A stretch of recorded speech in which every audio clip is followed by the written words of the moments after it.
ਮਿੱਤਰਾਂ ਦਾ ਨਾਮ ਚੱਲੇ ਤੇਰੇ शहर नी जट नीरी जहर नी उतों यार बिस्मिल्लाहिर्रहमानिर्रहीम डियर स्टूडेंट अस्सलाम वालेकुम। उम्मीद है आप खैरियत से होंगे। बेटा जी हम लोग न्यूमेरिकल कर रहे थे 10th class chapter number 14 last numerical हम इसका करने जा रहे हैं। तो इसकी स्टेटमेंट मैंने बोर्ड पर राइट कर ली है, मैं मजीद रीड करता हूँ और आप लोग इसको समझें।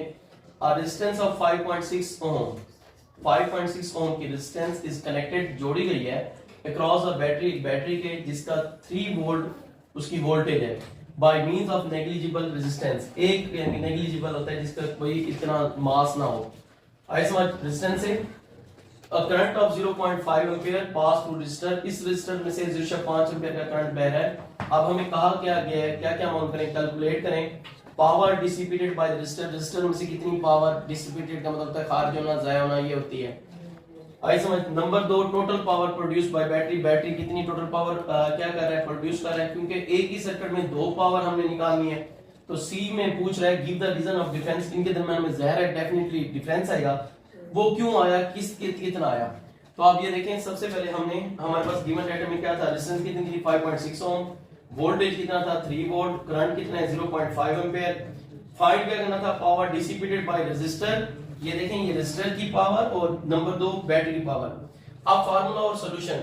अब देखें बेटा जी अगर जब आए ना रेजिस्टर की पावर तो हमने पावर के 2 फार्मूले हैं। एक है पावर का फार्मूला I²R और एक पावर का फार्मूला है P = IB।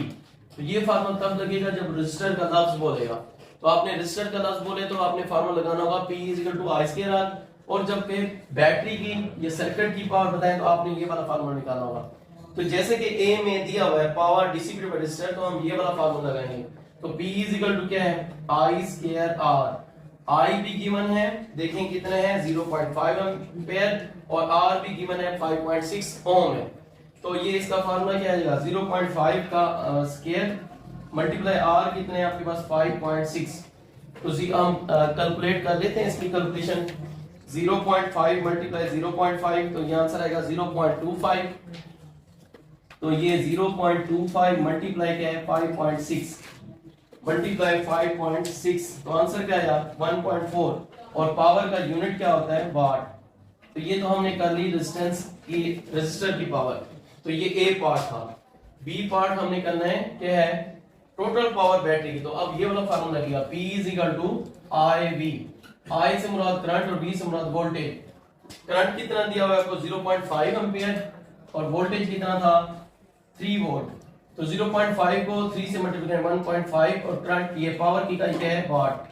देखें रेजिस्टर की पावर आई है 1.4 वाट और बैटरी की पावर यानी बैटरी टोटल पावर कितनी दे रही थी सर्किट को 1.5 वाट, जबकि रेजिस्टर में से कितनी निकल रही थी 1.4। तो 0.1 वाट कहां गई, वो इसलिए गई, डिफरेंस क्यों आया कि सर्किट के अंदर कुछ उसकी अपनी भी रेजिस्टेंस होती है। तो हम लिखेंगे सी पार्ट डिफरेंस क्या है, डिफरेंस इज ड्यू टू, वरना इसका भी एक नंबर होता है, difference is due to some internal resistance of circuit. तो ये अंदरूनी सर्किट की कुछ अपनी अंदरूनी रेजिस्टेंस भी होगी जिसकी वजह से देखें एक आया रेजिस्टर की वो बैटरी की कुल पावर पहले कितनी थी वो 1.5, जबकि सर्किट में से कितनी निकल रही है 1.5 1.4। तो 0.1 वाट ये इंटरनल रेजिस्टेंस की वजह से आई। तो इस सवाल को रिव्यू कर लें दोबारा। गिवन डेटा में हमारे पास रेजिस्टेंस दी हुई थी 5.6 ओम, वोल्टेज था 3 वोल्ट, करंट था 0.5 एंपियर, पावर मालूम करनी थी रेजिस्टर की और पावर बैटरी की डिफरेंस। रेजिस्टर की पावर जब मालूम करें तो उसका फार्मूला क्या है I²R। इनकी वैल्यूज पुट की हमारे पास 1.4 वाट आया और बैटरी की पावर मालूम की तो उसका फार्मूला क्या था P = IB तो 1.5 आया। तो बैटरी जब हमने सर्किट से लगाई तो बैटरी पावर दे रही थी 1.5 वाट, जबकि सर्किट में से निकल रही थी 1.4। तो ये 0.1 वाट का डिफरेंस इंटरनल रेजिस्टेंस की वजह से हुआ। अब कुछ बातें मैं आपसे कह रहा हूँ इस चैप्टर के न्यूमेरिकल मुकम्मल हो गया, आप लोगों को तवज्जो देनी है। जैसे इस साल बेटा जी मार्क्स स्कीम कुछ इस तरह की है कि कोई भी क्वेश्चन आता है, पिछले साल ये था फर्स्ट में क्वेश्चन नंबर 2 था जो हमने इनके 1 तो होता था क्या कहते हैं एमसीक्यूज का, 2 होता था शॉर्ट क्वेश्चन 2 3 4 और ये जो फर्स्ट है मैं कहता हूँ लॉन्ग क्वेश्चन के लिए सवाल है तो उसका ए पार्ट आता था थ्योरी का और बी पार्ट आता था न्यूमेरिकल का। तो इस दफा आपने तवज्जो देनी है। ये भी हो सकता है आपका कि कोई लॉन्ग क्वेश्चन है उसका ए पार्ट भी न्यूमेरिकल हो, बी पार्ट भी न्यूमेरिकल हो, तो दोनों के दोनों न्यूमेरिकल भी हो सकते हैं। तो आप लोगों ने न्यूमेरिकल पर अच्छी तवज्जो देनी है और इस तरह से इसकी मार्क्स स्कीम यूं होगी। न्यूमेरिकल की सिर्फ 2 नंबर का होता है डाटा, ये लाजमी आपने लिखना है इस तरह से, गिवन डाटा।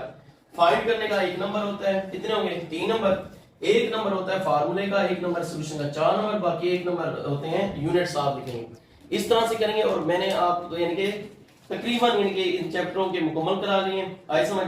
और ये सारी मेरी वीडियो और अलग अलग ठहरे हुए हैं, प्लेलिस्ट में भी हैं।